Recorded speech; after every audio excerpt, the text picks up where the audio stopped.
إن الحمد لله نحمده ونستعينه ونستغفره ونعوذ بالله من شرور أنفسنا ومن سيئات أعمالنا. من يهديه الله فلا مضل له ومن يضلل فلا هادي له، وأشهد أن لا إله إلا الله وحده لا شريك له، وأشهد أن محمدا عبده ورسوله صلى الله عليه وعلى آله وأصحابه وسلم تسليما كثيرا. أما بعد، عباد الله، قال تعالى: شهر رمضان الذي أنزل فيه القرآن هدى للناس وبينات من الهدى والفرقان، فمن شهد منكم الشهر فليصومه، ومن كان مريضا أو على سفر فعدة من أيام أخر، يريد الله بكم اليسر ولا يريد بكم العسر، ولتكملوا العدة ولتكبروا الله على ما هداكم ولعلكم تشكرون. ينقسم الناس في صيام رمضان إلى 10 أقسام. القسم الأول: المسلم البالغ العاقل المقيم القادر السالم من الموانع، يجب عليه صوم رمضان أداء في وقته لدلالة الكتاب والسنة والإجماع على ذلك. الحمد لله. تنبي عليه أنبي على تنو أنبي يا فدلي أنبي من على في أكان كشي كبرني ركون تور منان كبار جبو نيالي جوم من كندا ودي كندا بغاي نيالي جوم من فيلي كندا بغاتي سرولا. Ambe sheria ma shite minni batochi ala makaka ni ala telempeute yoyonte ala la ambe sheria Muhammad wala ka jon wala ka chidendo kisini nema baka ana ka dunke ana ka sebo ala ku kisi min ka cha kosobe no temina ka bo ala ka jon ala ko ka qur'ana ban kono ako sungalo ko qur'ana ye jigni damina sungalo de la ko qur'ana ni kanda do abe kanda fana bange abe ciyani galon fana fara kabo nyogonna ko ni mogomi ni e seriyara kalon na yaye ko yikasu ala ko ni mogomi bananendo ube ebe tamala e kammi me yettile munu mi iku jate ku sara kalo werela wala inno yade nyinene awye ala mageleya nyini kata awma aka jate udafa aka ala kabaru fo kala bonya to fo ala ya kandali minke kata min dinama ona ke sababu ana ala barakada dalmo mogo tilalendo kata sungalo sunina kata tilayro mata mogo folo mogo mi silamado baligdo hakilimado asigilendo ate tamana abese sunna balili fesita la mimba balikasu nim mogo kalite sun wajibra min tigla mogo aka sungalo su ka di a wakati la qur'ana yo yira tiden ka sunna yo yira doni ke baw farla nyonka ko sabati. qur'ana aya juma'a qala ta'ala: shahru ramadan alladhi unzila fihi alquran hudan linnas wa bayyinatin min alhuda wal furqan, faman shahida minkum shahran falyasumhu. ala ko sungalo ni mogo sheria la ikasu awan ni mogo kalite qur'ana ye sungalo suni wajibaka aka sungalo su aka wakati la وأما سنة فقال رسول الله صلى الله عليه وسلم إذا رأيتم الهلال فصوموا مسنة فنالتشيدن كارسا سهلين نانا أقولنا يسونغلو يسو والإجماع على ذلك أودونك بأو فنفر الله نغنك قصم بنم غسوكا وأجمع المسلمون على وجوب صوم رمضان أداء على من وصفنا سلامو دا فنا بفر الله نغنك كبياكا كونين نغو كاليتا من فورا قصنغلو سوني واجبرا كاكاسو أكا وغتلا مغجما سلامي بالغوية حكيلماye sigilendo ite tamala ibese sunna bali fentila mimbi bali sunna sunna dura nimmo kaliteka ni nyemmo foroy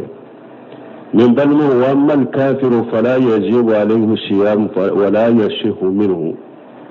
me kafiri sunna wajibi ya kafiri kanna sunna fana akasunte saha ba aka kafiriya min aka tubi ka bodela men na ko abe su ka to aka kafiriya la sunta ka na sunna fana lamma ko sitala fo aka tubi da ka kafiriya inde dabila bonni kafiri ni ale islamiyara sungalo konona la islamiyara hakke min na ko hakke su sungalo hakke min temina ka to kafiriya la o sarataka kafiru fule ni asilamira don min nafana o don to aba yere mina kabo dumuni ni minima ani suntege feuna o doni na temina saralitaka mun koso kafiri na yefengo fembe ka kafiri ala kafiri ko fi ala tamina nayo adalla yemunye qala ta'ala wa qul lil ladina kafaru in yantahu yughfaru lahum ma qad salafa ala ko cidema afo mogo munun kafiriyara ko nu ka kafiriya dabila junubu munun temena uka kuto kafiriya na ne ala ya fawuye wala mogo folo ye islama kafiri sunta ka harina sunna te saha na sunna na aslamiyara sungalo konona la aslamiyara ka kaloto hakke minna ko hakke summin temena ka saralitaka na silamiyara don de la don to aka yire mina min temina ka wudo na temina saralitaka القسم الثاني الشقير فلا يجب صيام على شبي حتى يبلغ لقول النبي صلى الله عليه وسلم رفع القلم عن ثلاث عن النائم حتى يستيقظ وعن الشبي حتى يكبر والمجنون حتى يفيقه دمسن فتني مغمي مبالغيا ثم واجبيا اوكا ثم واجبيا كا تيدن ka hadisa koso ako kalimu korotala ka bom mugo sabaka kalmu te jurubu sabe uluye afolo sino bagato ni mo be sino la fokata kunu abe fe mo fe ka ka sino la ni hari junubu ko do junubu kuma do te sabe aye afulana ani demiseni fokata balugoya abe fe mo fe ka junubu ko la kalmu te fe sabaye asabana fato fokata bu ayere kalama wala demiseni sunta ka summa wajibi ya demiseni ka ne demiseni ni abese sun koro akan waliju kanya mariya akasu puro ani sun kala dege ani akadde sunna kallamu sun kani sun kala dege sana ka balugoya o kanyu kosobe ni mo mi nyoke ube ni ka demiseni min ko abesu ibadu abese fana sunte toran la sama abila kasu puro ka sebe o ladege sebaw tumbe o ka demisen fitinu lasu unu beta misiru kono ni demisen min kasira ube tilon ka fendo takadama puro ka nyina jini dumuni ko fokata tilebi sebaw tumbu ka demisenu ladege sunna ko lamu sunka wala mu demisenu ka waliju no mabalugo ya summa wajibu ukade me abese ko nya mariya ukasu ni sunka ladege kuma mana ni demisenu min yere ko abesu na bese sunna kana bale sunna abila kasu puro akalla musunka ne ni wore ya do sumbe demiseni min toro abe degulla sama ibe se ko bale ni yera do demiseni min na sunna sumba toro abe degulla sama ibe se ko bale awon bani mon baligu ya demiseni be baligu ya ni ko dama dode folo ni demiseni a cemado a musumado ni a shigora ni wacedo a shigora ko aleni muso jera shigoyin kono la waji bora la a baligu yara ube ni muso de do a shigora ko aleni ce jera shigoyin kono uyeje nyogo nyake la waji bora la donc sun wajibira aka aya koso wa iza balagha al atfal minkum al hulman falyastazinu kama stazana alladhina min qablihim ala ko demisenu munun be awla nu shera shugola isogora awa ceni musoyala awa ciden ko ulufa ala ko qur'ana kono ulufa na kaw jenyini nu be do aw ka du kono comme baligu munun to mina wonye ube jenyini ke chokomi ani ciden ka hadisa ciden ko qusulul jum'atu wajibun ala kulli muhtalim ako juma koli mugo shigora muso ceni muso nyala ciden ko niye ce juma koli keri ka wajibiye wala baligu ya atta man se folo ninde ni mogomi na shukura afulana imbatu li ana barakurshi kabo ila no borila ibaligu yara wadda la yamunya atiyata alqurabi ako banu qurayja do ciden yeddawa kafirun munun mina banu qurayja yahudiya munun tumbe ni ciden tumbu faga ni demisenu munun bola ciden ba fu ka demisenu munun laje min bara koroshi bora o baligu yara o ko faga min bara koroshi mabo o yedde miseni o ko toye wona na hadisa sahlen kono atiyatal quraji ka hadisa kono donc ni yayiranna ko min ye bara koroshi fana boni abora cela bora musola o yayira ibalugu yara sabana munye ikase santani duru ni demiseni sera santani duru akera ci akera musoye abalugu yara wallahi munye abdullah ibn umar ka hadisa ako udi do kum mo tumbena ira ciden na ku kashi hakefo ni mo mi sera santani duru ciden ba ko balugu yara ka takele yorola ni shi ma se santani duru abisagi ako udi do abdullah ibn umar ko ale shi tumbe santani nani ko ale nana ciden ma ka foye ko ale shibe santani nani ciden ya le sagi ko ale kanata kele yorola me kandari do ko ale nana ayere yira ciden na sallallahu alaihi wasallam o ya sura le shibe santani duru ciden ya marya dama ko akata jadula donc baligu yatta man se sabana o yede kase santani duru bo musomani nani na be farale taka o ye jumaye aka haidu ye kalobo ni musomani kuriye kalobo ye hari na mase santama abalugo yara sumbaka wala demisenu kan wele ju abe saka demisenu koroshi nunu na demisenu yere fana be saka yere koroshi ni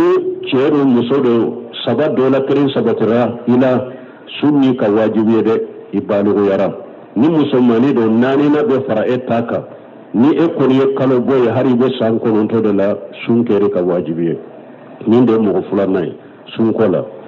مغصبنا القسم ثالث المجنون وهو فاقد العقل فلا يجب عليه صيام ولا يشيخ منه مغصبنا ويفاتوه ثم واجبيا فاتوكا فاتوه الدنيا حكلت مغمنا ثم واجبياك لقول النبي صلى الله عليه وسلم سابقا شيدن كما قصا كما ننتمنا ورفع القلم عن الثلاث أبو حديثين كنوا ومن مجنون حتى يفيق كيرن كو قلبو كورتارا كبو فاتوكا فكتابو ايره كلامه باسكو سونتن تا نانيا فناتي فاتولا كيرن كو انما الاعمال بالنيات وانما لكل امرئ ما نوى ako baraw be keni nganiya de hada madenya min nganiya wodo be kiye bo fato nganiya ta alela hakili tala donc sunte fato ka ni asunna fana asunte saha parce que nganiya tala hakili tala meni mogo min ka fa yede wagatu dola hakili be tinya wagatu dola kona hakili bena hakili na ana don mununa ulu ka sunni baka hakili tinyana don mununa usunta ka usarata ka ni hakili bala don mununa don su baka bu don su ni hakili tinyana don mununa usunni taka usarata ka o ni fato ni asunna hakili tumbala asunna tile korona na fayi nyamina fokato o tile bi o don su kanye parce que o don su abe do ala wakati mi do ala la ni hakili e buhari ni tile korona ni hakili tinyana o don su be jate abolo ninde mo sabana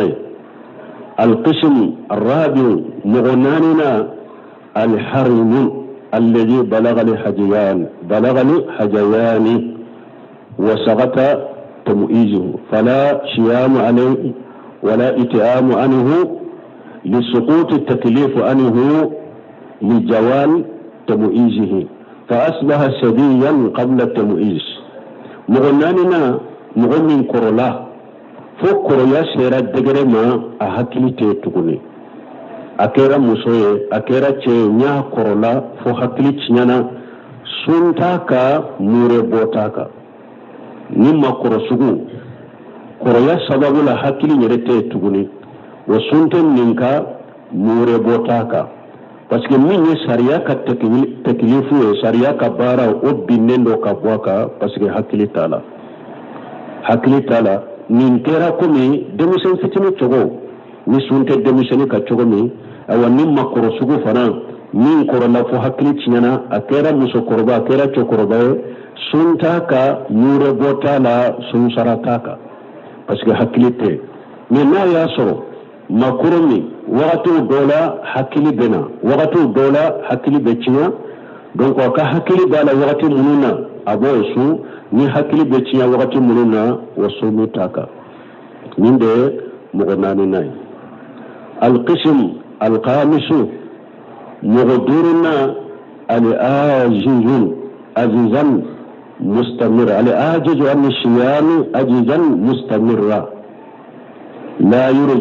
لا يرجى جواله كالكبير أو المريض مرضا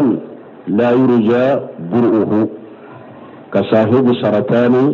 ونحو ذلك فلا يجب عليه صيام لأنه لا يستطيعه مغدورنا مغجمة ويدي مغمن دسرة سنة تو الدسرة دي دسر من دفنا دسر ينبع نوفي دي كودا يتسر يرد تو أحكي بالا دي نياتسر سنة تو ودسر من بالا أجرى من بالا فنا أتا جدي فنا كو أجرى يندولي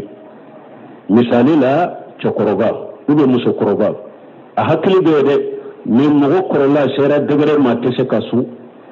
che korola a sera degre ma tese kasu ube muso korola sera degre ma atese kasu na ka hakili be ube banaw be munu mogo munu na bana munu hada madon ka duniya kono na utese ka furake itese kasu fana misali la komi kanseru na nyogonaw ulu be mogo munu na nunun tigila mogo sumbi na ka bo nununka suntuka parce que utesha afro utesha sun koro sumbi na ka buka me mure bo abe nununka de to koroba mi tese ka sumbi ka hakili be muso koroba mi tese ka so na hakili be bana bagatum mi tese ka so bana tese ka furake faro jigita la fana ko abe furake nunun be mi suntuka me be mure bo ibi kaswala na kadiye ni sungalo temena sungalo keratile hakke minye ibo o dumuni tobi ko o mo hakke wele ukana dumuni ndu ni sungalo kera mugani koronto dumuni minde mo mugani koronto ni be se ka du ka fa ibo du o tobi ka mo mugani koronto wele ubena du ube ni sungalo kera bi sabade ibe dumuni tobi minde mo bi sababo ibo wele ubadu Bukhari ba na ti ko Anas ibn Malik tumani akorola atise kasu ko ale tumbenni ni sungalo banna sungalo keratile hakken ni ko abe buru ni sogo dila ko o mo hakke wele ubena do a ube na kadiye ube amalola mabo ube anyola ma iba bi fantanyerema وحكم من بغوصة دون كباو كان يغن سوسو بالا مجاب مالكي يلا عليكم مدي بي مدي يموني مدي علين يناني دي بي ساوما مدي علين يناني ودي بي ساوما مانا مالك مجاب يلا عليكم ساو تلا نانينا يبو دي بو كادم مسيكي كلين كلمة ساو تلا نانينا دو يو جاتي منا kilo tilance ani garamuta do ko fara niya dafa kilo kelema o kanye fantan kelen be kilo kelen ta ka dama na somo hakke min no yariye ibo daka bo majahabu dola uno ba fo sawu tilance bo mun ko sawu tilance uno ko akilo hakke kilo kele ani tila bo ko sungalo mu'min beta kilo bi nani ani duru wala me mo chamane min giriya malika mo jahabi be minka muddi ode bebo kilo tilance ni gramo nani kilo tilance ni gramota ube ka dafa kilo kele ni fantan kele kan nasugo faraka misungale pera tila hakken minye ninde mo duru nay barakallahu li wa lakum fil qur'anil hakim wa nafa'ani wa iyyakum bima fihi min al-dhikril hakim أقول قولي هذا واستغفر الله لي ولكم ولسائر المسلمين من كل جنب واستغفروه إنه هو الغفور الرحيم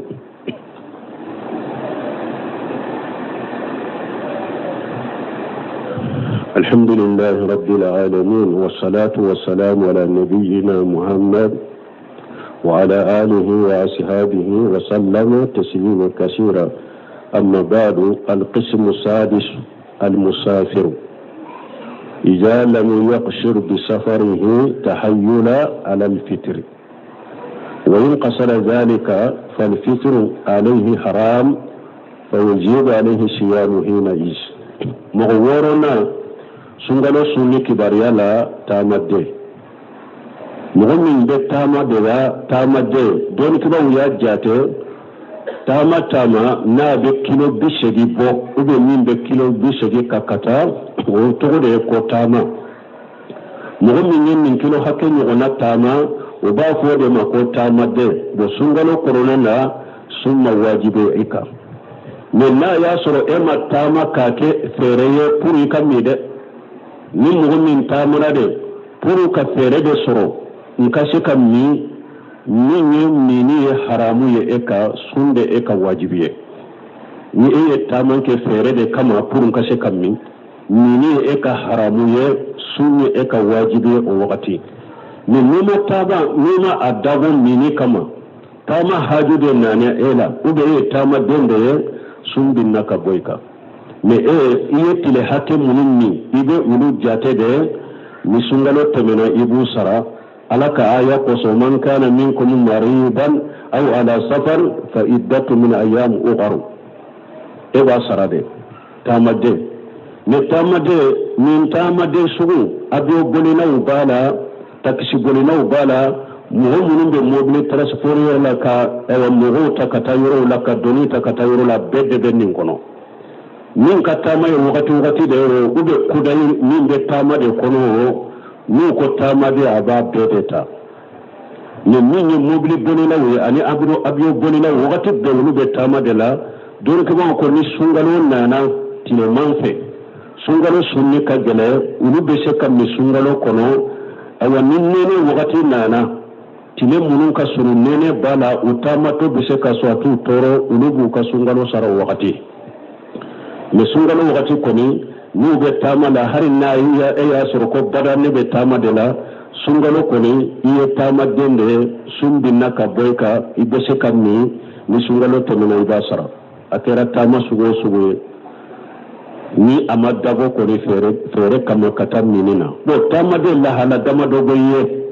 ni mu'min yado ne ka tama kono nana mbese ka sun tintoro ate degulla sima ate degu fana la sema ikasu ode kan wanta sumu khairul lakum ala yare fo akasu ode alma herayo juruna go ikanna ani fana sungalo suni nini mugo ye sungalo sunyo fe abe sun mugo ya ika ni yare yado tama kono nana ne bese ka sunte toran la sima tindegu ibesu ni kala hala fuloy la hala fulana ni yere do ne be tama konona na mbese ka sude ate tora la sima na bese ka gelen ka doni kinde go doni no yata ikami silamiya sariya no yata ikami ikalla hala sabana ebe tama denyala iya do to ni sunna tora yere de gonsoro sun be tora yere de la sima tama in konona na donc haramu yara ekasu ala ko wala tulugu bi aydikum ila tahaluka akwa kana yere di halakima ala ko wala taqtulu anfusakum akwa kana yere faqa donc wala ni e yere yado be tamala ni sunna fana ben toro yere de fana ka tora be lasima e kana sude ni wajibilen de eka mi ka juruta ni sungalo temina ibasara ni nya mo woronna ni nya mo wono fulana woyede al mar'atu al haidu musomi ni abe kalobola musomi ni kalobo nanala ube musomi ni bange joli bala summa wajibiya ni fanaka sunte aleka misali la muso kalobo summa wajibiya kana sunna ate sahafana ni kalobo bala ni bange joli bala summa sunta ka na sunna ate saha ciden ka hadisa koso أقول ما رأيت من ناقصة الدين وعقل أذهب اللب رجل هاجل من أهد كنا شيدكم ما مغيه مغمن كالدين نغسلين له أكا حكلي نغسلين له من يتشقوا تبقر حكلنا لا بسكا سما كابو أكا حكلنا كاو مسوبو مسوكو تشيدما أنك الدين نغسلين فلا الجمعين أنك حكلي نغسلين الجمعين شيرينكو أليس شهادة المرأة نصف شهادة رجل قلنا بلا أقول يالا مسو كسرية بيتشي كسرية تلانشي دموا مسو كوهو شيرينكو فذلك من نقصان دينها أو أقول وني مسو كدينا من نقصان عقلها أقول يوم مسو كحكلي نغسلين مسو كله muso fula ka sereya ani cɛ kelen de ka sereya bɛ bɛn ɲɔgɔn ma wa ciden ko min y'a ka hakili nagasilen ye wa a ko alisa ijahadati lam tusalli wa lam tasum qulna bala qala zalika min nuqsani diniha aw ciden ko yala muso n'aw donna kalo bola u bɛ n'a bɛ bange joli la a bɛ salli ba a bɛ suwa ko ayi awa ko de ye a ka dina nagasilen ye donc muso n'a bɛ kalo bola aka sunte saha hari nanni tile binni tora nya tuguna yele de ni muso ka kalo bo nanala o don sun ciyana aba sarade awa ni muso sele yara fajiri fanaye aka kalo bo jora uba ka bange boni jori jora sani fajiri ka se hari na mashaka ko abesu ni sallu wati sera ibe ko kasalli parce que ciden yere tun kera dugu beje ka janaba to ala ni salli wati sera abe ko kasalli ni ka ewa kalogo koni na jora ni fajiri nye ewa ube ni ka bange jori jora an ni fajiri nye hari ni ma se ka ko ka be suguru wakati ma suguri du ni ko fe ni salli wati sera ibi ko sumbi ka odo o ninde mogo wolon fulanay mogo shedina العاجز عزيزا يرزو برؤه كالمريض نغو شبنا ويوم نغو يبنا بغطوه مبنا من دو علي يرد جيبي بالا بنا فراكي يارو أنت من بنا بغطوه فلو ما من جيجي تفراك للا نوربو دبوكا نغو شبنا من فلو من يسيسا من يبنا بغطوه ما جيجي بالا كوا بنا فراكي nin bana bagato ibe juru deta har ni sungalo kera kele fula sabada yikanna ni jigi bala ko ni bana min bila yala sonna bina furaki bi yere soro ibe se ka su ebe juru deta ni sungalo temene ba sara ala ka aya ko so faman kana minkum marida ala ko min min be banala fa iddatu min ayyam ukhra akoy ka sungalo ni yetile hakke munni ibu jate kalorela ibu sara bana bagato be te mure bode o fana be mu fili be mo bolo ko sobe ne bana bagato de mure be ke chogodi ay bana bagato be te mure bode bana bagato min to se ka furaka to se ka su mure bo bode ka ne bana bagato hakili bala ko ibena keneya ebe jurudeta ete mure bode ebe jurudeta ni sungalo temena ibasara ni nyem mo segena mo konontona المرأة المرضية أو هاملا مسمي نابي الشندي دمنا وبن مسمي كنمدو فلا يجب عليه الصيام وسمى واجب ياكا مسمي يابي الشندي دمنا وبن مسو كنمدو أسيرا سوا كيرا سوا إسرانا نيسونا بشندي دمنا سنكنا نيرتورو وبن نيسرانا بسوا نيسرا سنة باكي كشندي دمنا وكان نونو بدغيا abe den toro akera sa israna yire de koro israna den de koro ibe minde ni singalo temena ifana be jate ke kalore la ibasara awa muso kono ma fana bo chogo de la ni muso kono ma israna yire de koro wa israna ni sunna israna den de koro ubi israna fula be de koro e fana be juru de ta singalo sunnati ka ibe juruta ni ala ya ke ni jigna ibe se ka sara wakati ni ibasara yaro muso min be sindi demma ani muso konoma kuma chamo be nunu na doni ke bawo golo no ka kuma sahalin munye uni bana bagatun min jigi be furakalela ani tamade uni be de be kiri kelena ube giru de ta ni sungalo temena uba sara harisa koso inna allaha wada an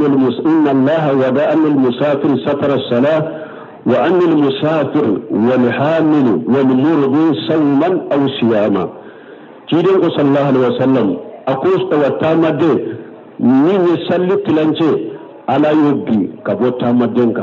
نقول تامد أنا مسكونما أنا مسلم به وسند دما كو على يسومبي كبو نونكا ثم غتي سومبي نكابوكا نوباسرا ومن بعفو kunnin be sindi demma ko be mure bore ke doro ube do bafo iba saraka sabi ka mure bore ko ngol ni ni kuma ube fo ne kuma sahane ni ni ibe durude takoni tama den nyogona ni sungalo temena iba sara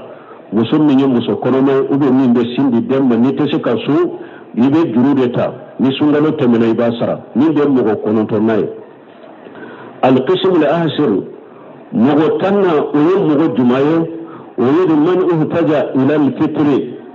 لضرورة غيره كإنقاذ المعصوم من الحريق أو لهدم أو للغرق أو نحو ذلك مغتنا مغني ابن سنغلو لا بروك الضرورة بو مغوريلا من تيريه مثالي لا بروك نين تنغلين دو كيشي وانا مغدو abape kato jila ube mugodo tasuma ya mina ube mugodo fondo de dinaka yire yado ni fule na abape kato jila ne suntoro de sundalo de la fana min minne ma sunde tige ntese ka do jin kono kate sababu ka min kishi akanato jila e wasuntige adagara ka suntige pour min kishile l'islam madero ni tangale mi fule mi nye pour bese ka kishi chogo mi dagara ube yaye tasuma ye woro do de mina suntodo tasuma ye mo do mina yere yado ne suntodo sungalo do min nimmon min kase ka fanga soro pour ka tasuma faga ka bonnina abese ka to tasuma inna silamiya sariya ye mo yaddi mayini inni ka ke sababu ika tigi ika kisi ka bo tasuma inna ube kogo do binna mo do ka sunton nanama yere bado nimmon ni ka dumuni ke ka fanga soro ka kogo yimbon ni ka te sababu ka kogo yimbaka abese ka to kogo yinkoro abesa suntige ika fere ke ka kisi ka bo kogo yinkoro ni ne dagara ni sungalo temena ibasara awa doni ke ba ko pompier go chogo dela ni be jamana kono tasuma faga ani ni kasara kera yoro mi ala kan kisama ni beta o barala ni tara o ngona ni yaro sunto do namma sunde tigan kase ka fanga soro wo kannin koy ni asida min fule ne ka fere tigala adagara ukanni uka koy nyana bo ni sungalo temena ubasara abe ko islamiya sariya la na be daga an kan ni pour an ka fanga soro jihadula nan be jihaduro la nan ya do ne amma ni sungalo la ka fanga soro kafiru be se ka se anna ande ni ka dumuni ke pour an ka se ka fanga soro ka jihaduke aw mugo fana asunto do na hatagira kanin tangalen do kisi ayreya do na amami kafanga soro atese ko ke silamiya sariya mini la daga ye misungalo tamina abasara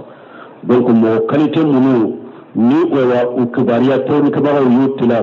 sungalo suniya we mugo ni mugo qualité tande ambe ala dali ala ka sungalo ala kayira anyumanna ربنا آتنا في الدنيا حسنة وفي الآخرة حسنة وقنا عذاب النار ربنا لا تزغ قلوبنا بعد إذ هديتنا وهب لنا من لدنك رحمة إنك أنت الوهاب اللهم اجعل الإسلام والمسلمين وأذل الشرك والمشركين ودمر أعداءك أعداء الدين برحمتك يا أرحم الراحمين سبحان ربك رب العزة عما يصفون والسلام على المرسلين والحمد لله رب العالمين.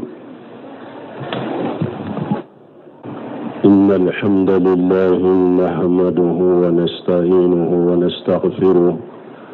ونعوذ بالله من شرور أنفسنا ومن سيئات أعمالنا من يهديه الله فلا مضل له ومن يضلل فلا هادي له وأشهد أن لا إله إلا الله وحده لا شريك له وأشهد أن محمدا عبده ورسوله صلى الله عليه وعلى آله وأصحابه وسلم تسليما كثيرا. أما بعد عباد الله قال تعالى شهر رمضان الذي أنزل فيه القرآن هدى للناس وبينات من الهدى والفرقان فمن شهد منكم السهر فليصومه ومن كان مريضا أو على سفر فعدة من أيام أخر يريد الله بكم اليسر ولا يريد بكم العسر ولتكملوا العدة ولتكبروا الله على ما هداكم ولعلكم تشكرون. ينقسم الناس في صيام رمضان إلى 10 أقسام. القسم الأول المسلم البالغ العاقل المقيم القادر السالم من الموانع يجب عليه صوم رمضان أداء في وقته لدلالة الكتاب والسنة والإجماع على ذلك. الحمد لله تنو عليه أمبي على تنو أمبي يا فدلي أمبي من على في أكان كشي كبرني ركون تور منان كبار جبو نيالي جوم من كندا ودي كندا بغاي نيالي جوم من فيلي كندا بغاتي سرولا ambe sere ya ma shite minni batoci ala makaka ni ala kelempewte je yogonte ala la ambe sere ya muhammad wala ka jon wala ka cide ndo kisini nema baka hana ka dunke ana ka sebo ala ku kisi min ka cha kosobe no temina ka bo ala ka jon ala ko ka qur'ana ban kono ako sungalo ko qur'ana ye jigini damina sungalo de la ko qur'ana ni kanda do abe kanda fana bange abe ciyani galon fana fara kabo nyogonna ko ni mogomi ni e sere yara kalon na yaye ko yikasu ala ko ni mogomi bananendo ube ebe tamala e kammi me yettile munu mi iku jate ku sara kalo werela ko wala no yade nyinene awye ala mageleya nyini kata awma aka jate udafa aka ala kabaru fo kala bonya to fo ala ya kandali minke kata min dinama onake sababu ana ala barikada dalmo mogon tilalen do kata sungalo sunina kata tila yoromata mogo folo mogo mi silama do baligi do hakkilima do a sigilen do ate tamana a bese sunna balili fesita la min ba balika su min mo kalite sun wajibra min tigla mo aka sungalo su kadi a wakati la qur'ana yo yira tiden ka sunna yo yira doni ke ba farla nyonka ko sabati qur'ana aya juma'a qala ta'ala shahru ramadan alladhi unzila fihi alquran hudan linnas wa bayyinatin min alhuda wal furqan faman shahida minkum shahran falyasumhu ala ko sungalo ni mo sharia la ikasu awan ni mo kalite qur'ana ye sungalo suni wajibaka aka sungalo su aka wakati la wa amma sunna faqala rasulullah sallallahu alaihi wasallam idza ra'aytumul hilalan fasumu me sunna fana la ciden kar sa sahalen nana akonna ye sungalo ye ayesu wal ijma' ala zalika wa dole ba fana faralla nyugon ka ko sumbe nimmo ko suguka wa ajmal muslimuna ala wujubi shawm ramadanan adaa ala man wasafuna silamo ba fana be faralla nyugon ka kabiaka ko nimmo ko kalite min fora ko sungalo suni wajibira ka kasu aka wakatila mogo juma silamaye baliguye hakilimaye sigilendo ite tamana ibese sunna bali fentila mimbi bali sunna sunna dura nimmo kaliteka ninye mo foloye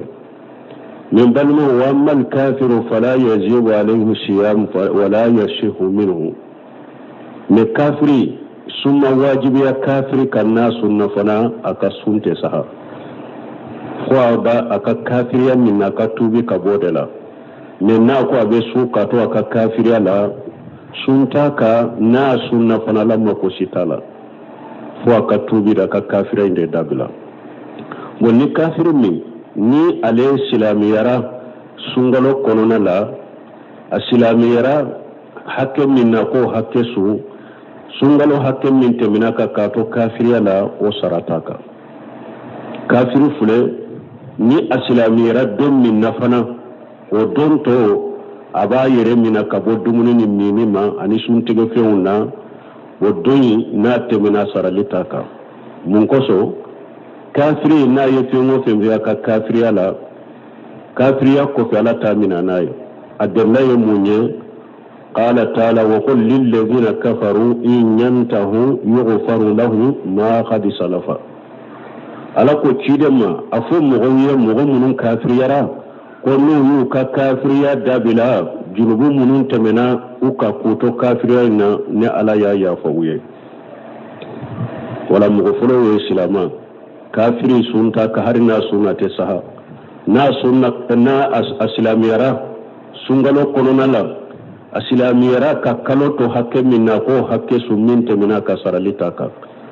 na silamiyara don de la don to aka yire mina min temina ka wodo na temina saralitaka القسم الثاني الشقير فلا يجب صيام على شبي حتى يبلغ لقول النبي صلى الله عليه وسلم رفع القلم عن ثلاث عن النائم حتى يستيقظ وعن الشبي حتى يكبر وعن المجنون حتى يفيق دمسن فتني مغمي مبالغيا ثم واجبيا اوكا ثم واجبيا ka cidan ka hadisa koso ako kalmu korotala ka bon mugo sabaka kalmu te jurubu sabe uluye afolo sino bagato ni mo be sino la fokata kunu abe fe mo fe ka ka sino la ni hari junubu ko do junubu kuma do te sabe aye afulana ani demiseni fokata baluya abe fe mo fe ka junubu ko la kalmu te fe sabaye asabana fato fokata bo ayere kalama wala demiseni sunta ka suma wajibi ya demiseni ka ne demiseni ni abese sun koro akan waliju kanya mariya akasu pura ni sun kan daga ani akaddabi sunna kallamu sunka ni sun kalla dege sana ka balugoya o kanyu kosobe ni mo mi nyoke ube ni ka demiseni min ko abesu ibadu abese fana sunte toran la sama abila kasu pour ka sebe la dege sebe tumbe o ka demisen fitru lasu unu beta misiru kono ni demisen min kasira ube tilon ka fendo taka dama pour ka nyina jini dumuni ko fokata tilebi sebe tumbu ka demisenu la dege sunna ko lamu sunka wala mu demisenu kan waliju nu mabalugo ya summa wajibu ukade me abese ko nya mariya ukasu ni sunka la dege kuma mana ni demisenu min yere ko abesu na bese sunna kana bale sunna abdula kasu puro akallamu sunka ni nu yere ya do sunde demisenu min toro abe degulla sama ibese ko bale ni yere do demisenu min na sunna sumba tora be degulla sama ibese ko bale awon balmo baligu ya demisenu be baligu ya ni ko dama dode folo ni demisenu a cemado musumado ni ashigora ni wa cedo ashigora ko aleni muso jera shigoyin kono la waji bora la abaligu yara ube ni muso dedo ashigora ko aleni ce jera shigoyin kono uyeje nyogo nyake la waji bora la donc sun wajibira aka aya koso wa iza balagha al atfal minkum al huluman falyastaziru kama stazana alladhina min qablihim ala ko demisenu munun be awla nu shera shugola isogora awa ceni musoyala awa ciden ko ulufa ala ko qur'ana kono ulufa na kaw jenyini nu be do aw ka du kono comme baligu munun temina wonye ube jemini ke chogomi ani ciden ka hadisa ciden ko qusulul jum'atu wajibun ala kulli muhtalimi ako juma koli mugo shigora muso ceni muso nyala ciden ko niye ce juma koli keri ka wajibiye wala baligu ya ataman se folo ninde ni mugo mi na shigora afulana imbatu li ana barakor shika boro ila no borela ibalu yara wadda la yamunni atiyata alqurazi ako banu hurayja do shi dan yadda wa kafirun munun mina banu hurayja yahudiya munun tumbe ni ci dan tumbu fara ni demisenu munun bola ci dan ba fu ka demisenu munun laje nin barakor shi bora o balu yara o ko fara nin barakor shi mabo o yedde misenu o ko toye wana na hadisa sahlen kono atiyatal quraji ka hadisa kono donc ni yayiranna ko min ye barakurusi fana boli abora cela bora musola o yayira ibalu yara sabana munye ikase santani duru ni demiseni sera santani duru akera ci akera musoye abalu yara wallahi munye abdullah ibn umar ka hadisa ako udi do kum mo tumbena ira ciden na ku kashi hakke fo ni mugo min sera santani duru ciden ba ko balu yara ka ta kele yorola ni shi ma se santani duru abisagi ako uhudi do abdullah ibn umar ko ale shi tumbe santani nani ko ale nana ciden ma ka foye ko ale shi be santani nani ciden ya le sagi ko ale kana ta kele yorola me kandari do ko ale nana ayere yira ciden na sallallahu alaihi wasallam o yasura le shibe santani duru ciden nya mariya dama ko akata jadula donc baligu yatta man se sabana o yede kase santani duru bo musomani nani na be farale taka o ye jumaye aka haidu ye kalobo ni musomani ko ye kalobo ye harina ma se santama abaligu yara sumbaka wala demisenu kan wele ju abe seka demisenu korosi nunu na demisenu yere fana be seka yere korosi ni cero musodo saba dola kerin sabatira ila sunni ka wajibi de ibalu yara ni musomani do nani na be fara etaka ni e ko ye kalo boy hari be san ko non to de la sun kere ka wajibi ni de mo fulanai sun kola mo sabana al qismu salisu al majnun wa huwa faqid al aql فلا يجب عليه صيام ولا يشح منه مغصبنا ويفاتوه ثم واجبيا فاتوكا فاتوه دوني حكلت مغمنا ثم واجبياك لقول النبي صلى الله عليه وسلم سابقا كيدن كما قصا كما ننتمينا ورفع القلم عن الثلاث أبي حديثين كنوا ومن مجنون حتى يفيق كيدن كلمة كرتارا كبو فاتوكا فكتابو أير كلمة parce que sunte ta nganiya fana te fatola kidar ko inna mal amalu binniyati wa inna ma li kulli imri ma nawa ako baraw be kani nganiya de hada madanya min nganiya wodo be kiye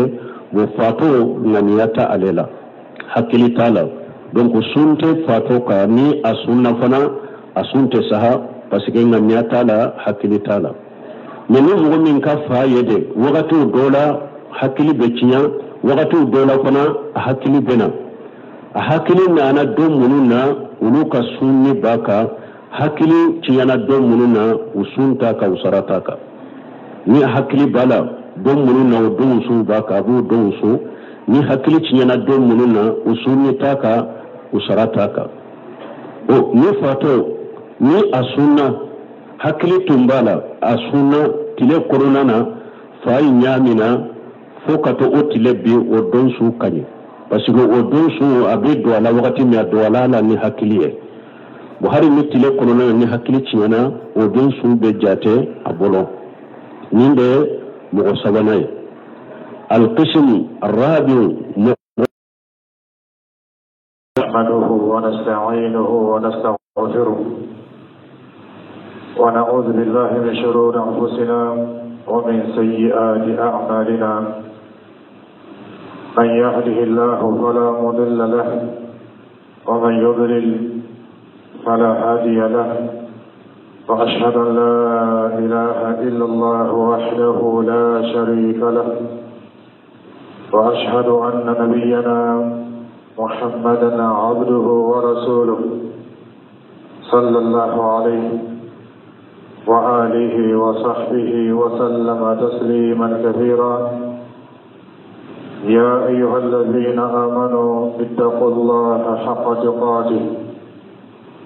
ولا تموتن إلا وأنتم مسلمون يا أيها الناس اتقوا ربكم الذي خلقكم من نفس واحدة وخلق منها زوجها وبث منهما رجالا كثيرا ونساء واتقوا الله الذي تساءلون به والأرحام إن الله كان عليكم رقيبا يا أيها الذين آمنوا اتقوا الله وقولوا قولا سديدا يصلح لكم أعمالكم ويغفر لكم ذنوبكم ومن يطع الله ورسوله فقد فاز فوزا عظيما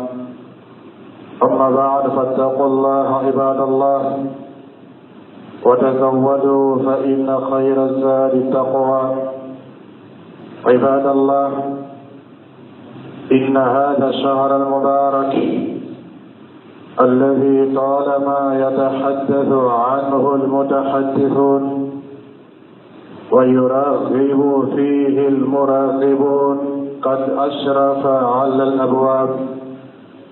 فليس بيننا وبينه إلا ليلة واحدة أو ليلتان فاستعدوا له فما أعظمه من شهر فقد انتهى دور الكلام وأقبل دور العمل والعبادة والإقبال فسارعوا إلى مغفرة من ربكم وأسرعوا إلى العبادات والطاعات فعن عائشة رضي الله تعالى عنها أنها قالت كان النبي صلى الله عليه وسلم يجتهد في رمضان ما لا يجتهد في غيره ويجتهد في العشر الأواخر منه ما لا يجتهد في أوائله ولا فيما سواه وعن ابن عباس رضي الله تعالى عنهما أنه قال كان النبي صلى الله عليه وسلم أجود الناس وأجود ما يكون في رمضان. أقول قولي هذا وأستغفر الله العظيم لي ولكم ولسائر المسلمين إنه هو الغفور الرحيم.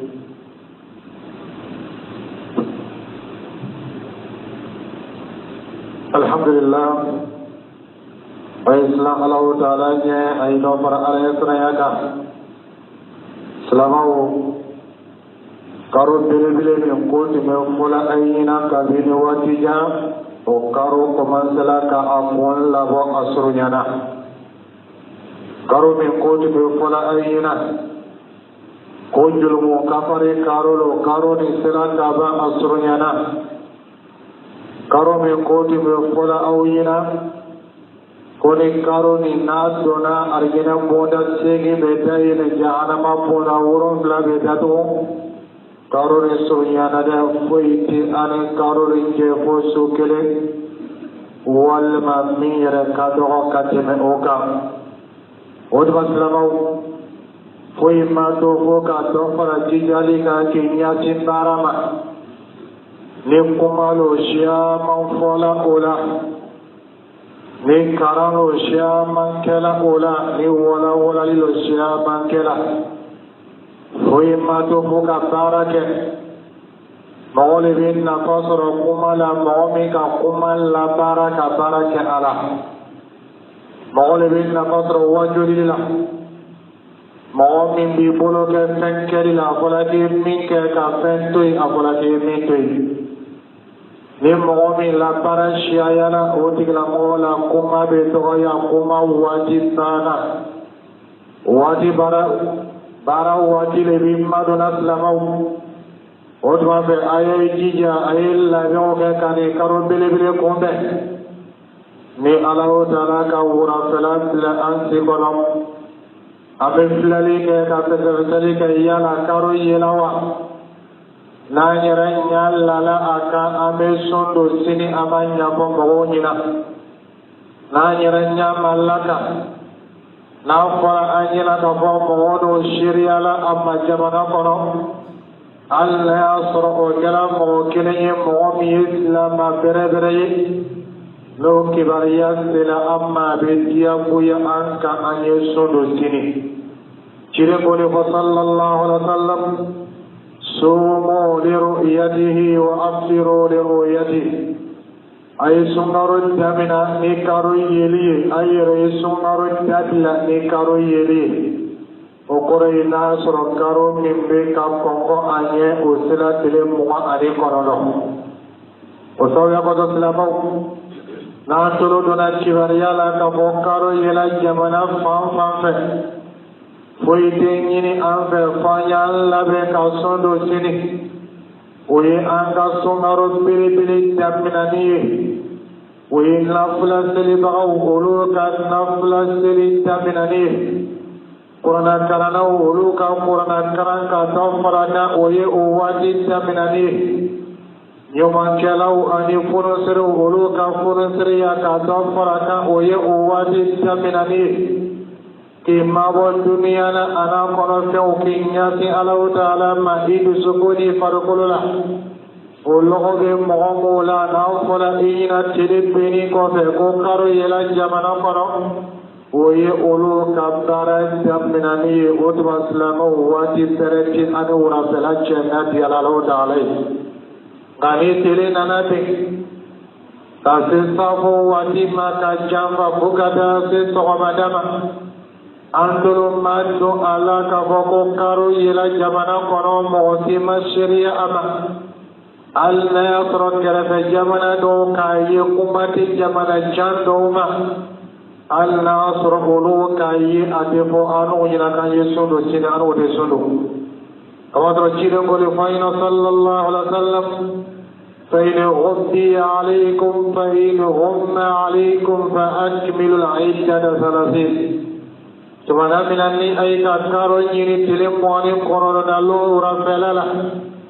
أين ملك كردون أوما والمسجب أي ماي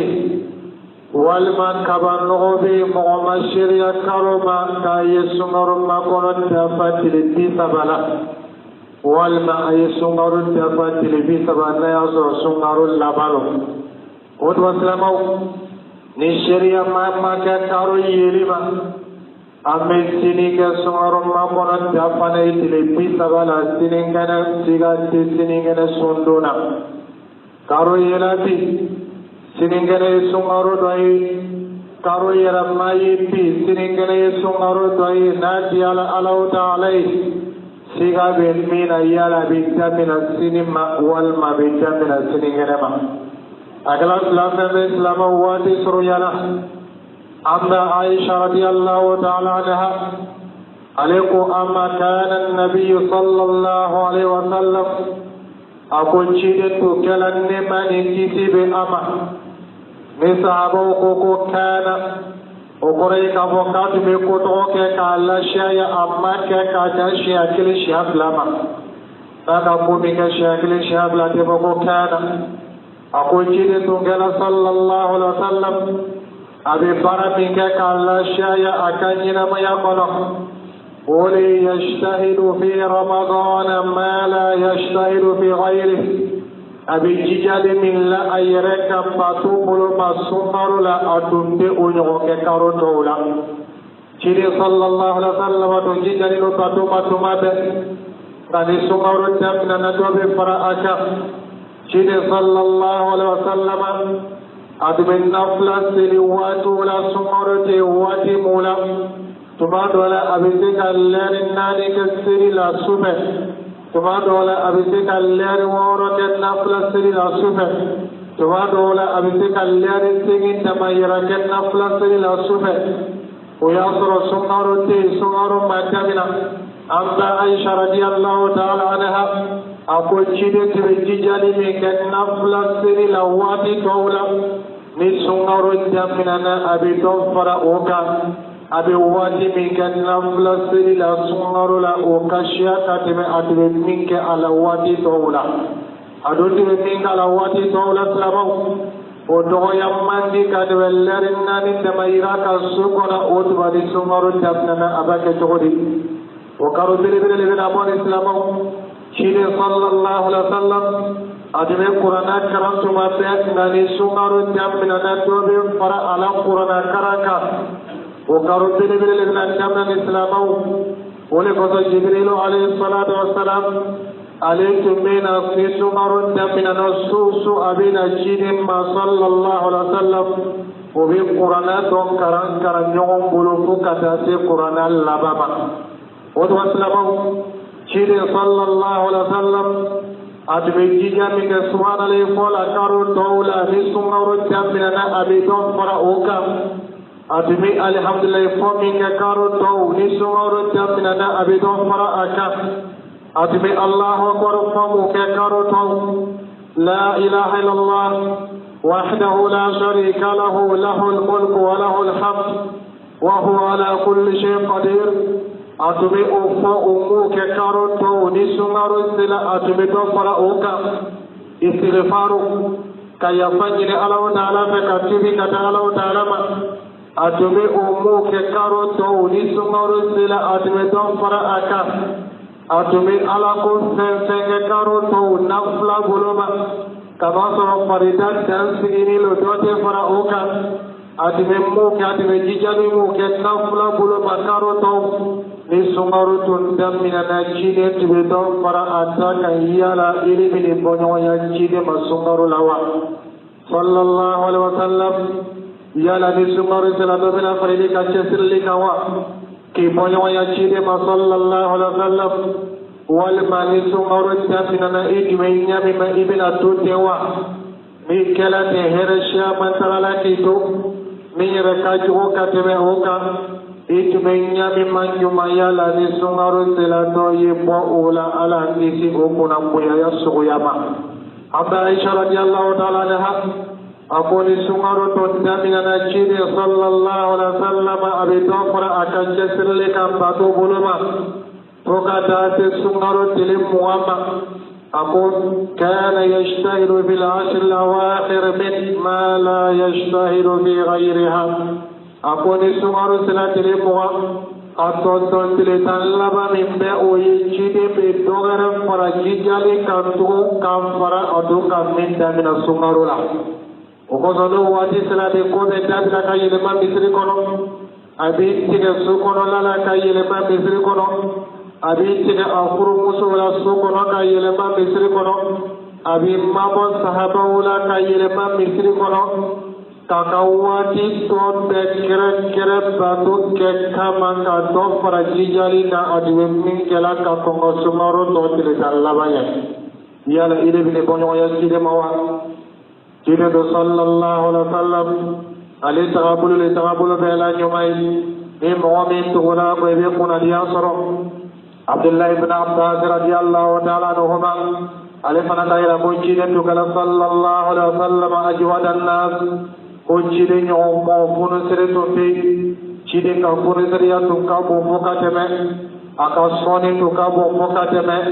akanyumaya tuka boka teme mawasite minga nyumaya bese chide tala sallallahu alaihi wasallam uji chide yere taranya ya sallallahu alaihi wasallam katumana minani sungaru minana dofana be para ala funu sere ya katu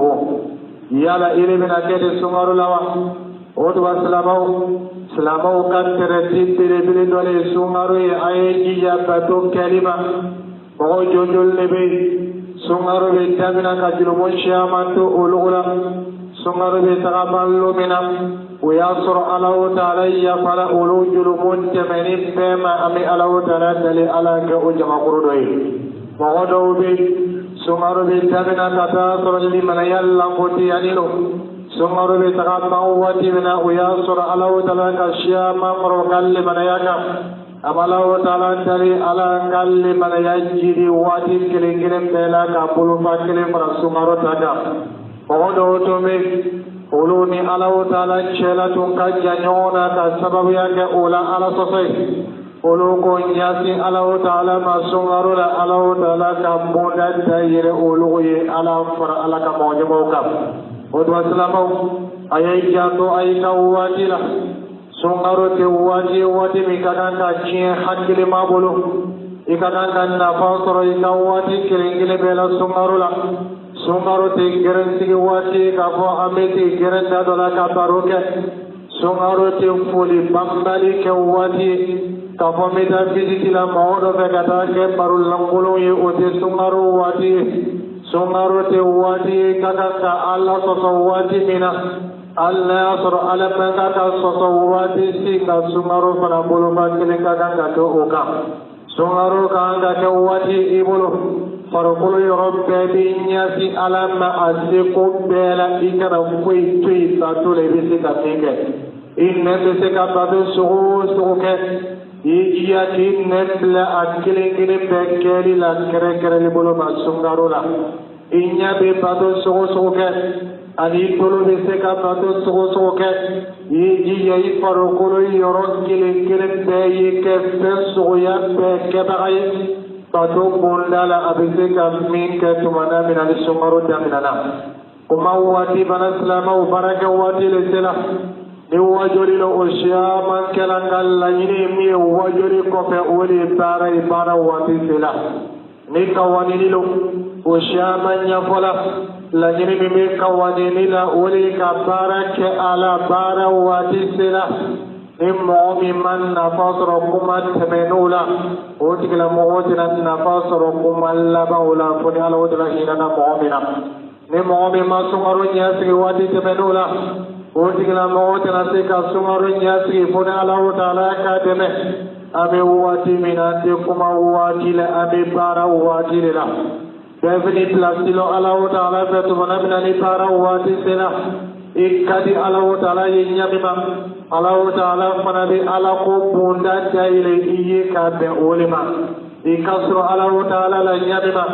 Allahu ta'ala manabi ala yasriye bunda jaile iye kabe olema Sungaru bin Adamina sita yi rafle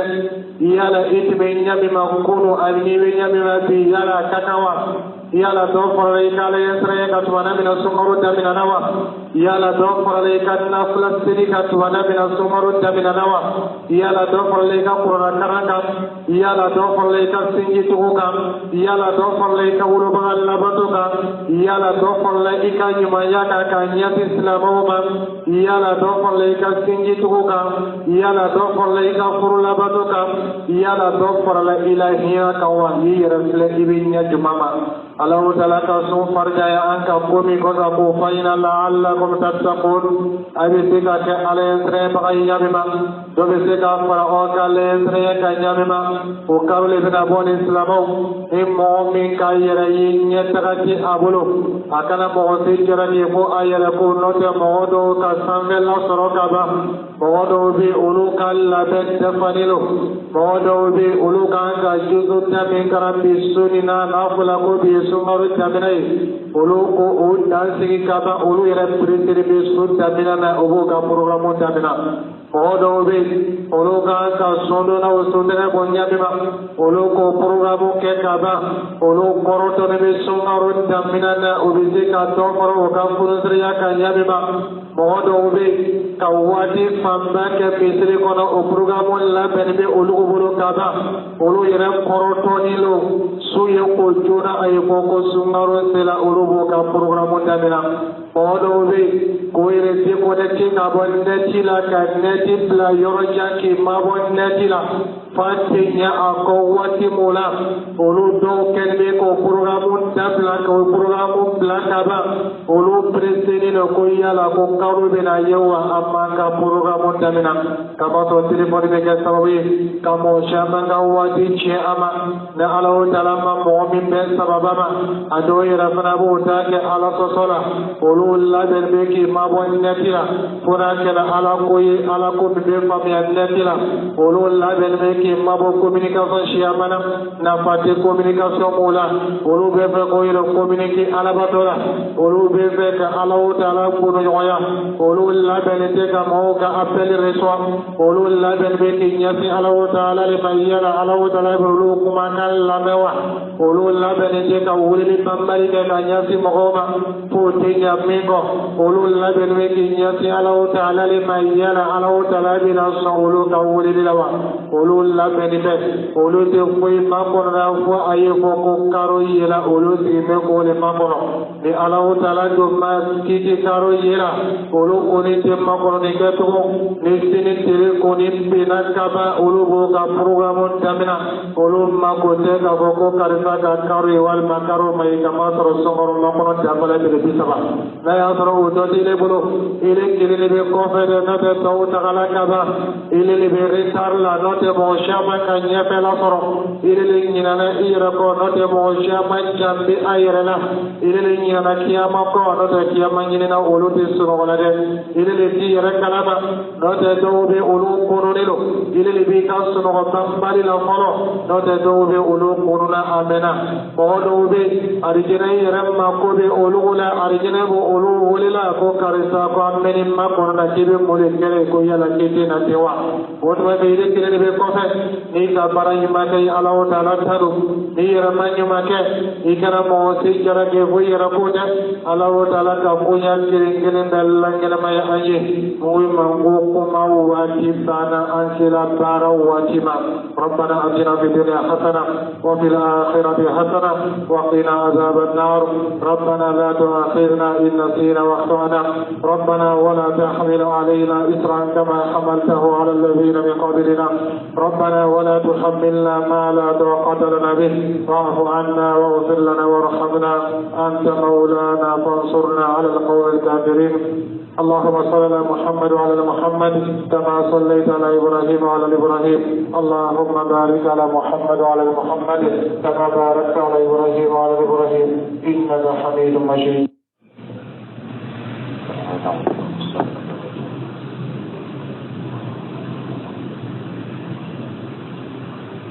إن الحمد لله نحمده ونستعينه ونستغفره ونعوذ بالله من شرور أنفسنا ومن سيئات أعمالنا من يهده الله فلا مضل له ومن يضلل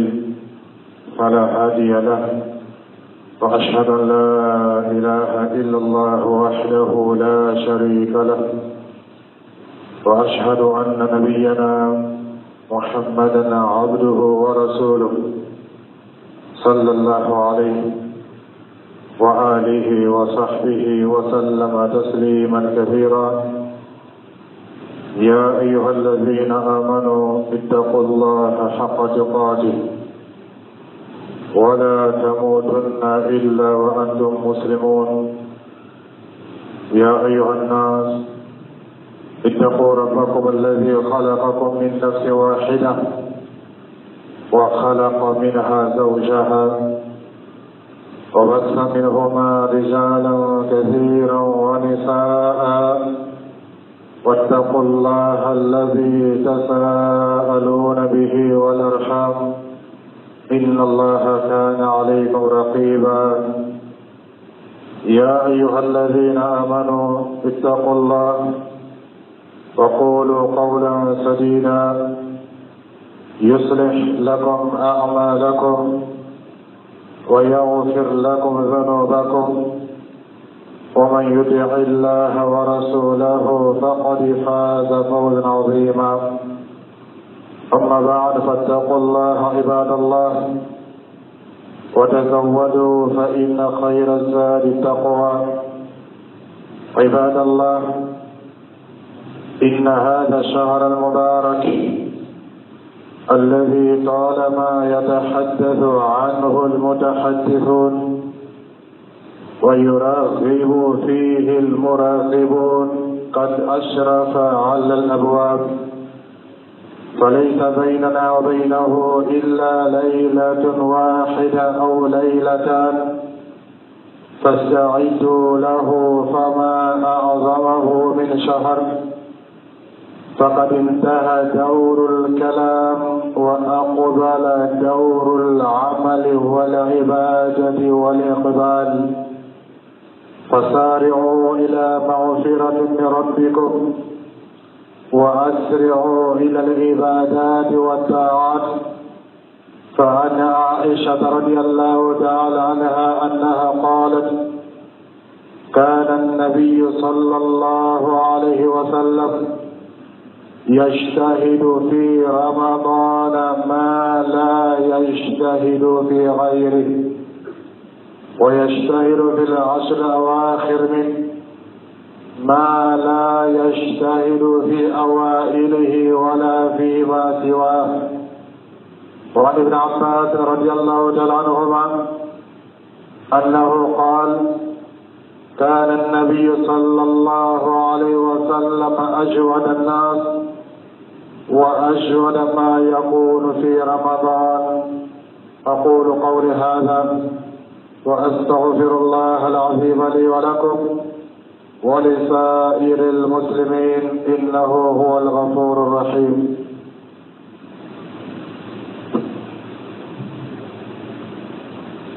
الحمد لله. Islam Allah Ta'ala nya aino para alayatna yaka selamau karu bile-bile min koti me mula ayina ka bini watija o karu komansala ka amon labo asrunyana karu min koti me mula ayina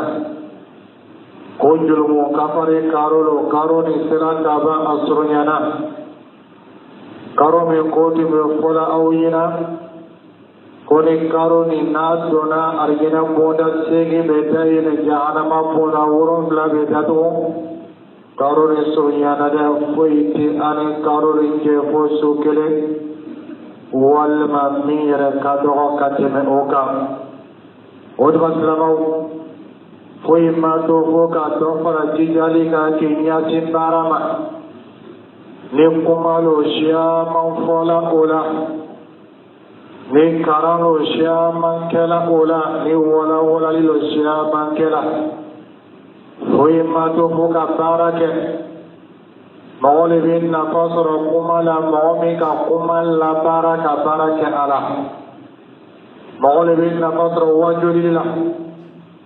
mɔgɔ min b'i bolo kɛ fɛn kɛli la a fɔla k'i min kɛ ka fɛn to yen a fɔla k'i min to yen ni mɔgɔ min labaara siyayala o tigilamɔgɔ la kuma bɛ dɔgɔya kuma waati banna waati baara waati de bɛ madonna silamɛw o tuma fɛ a ye jija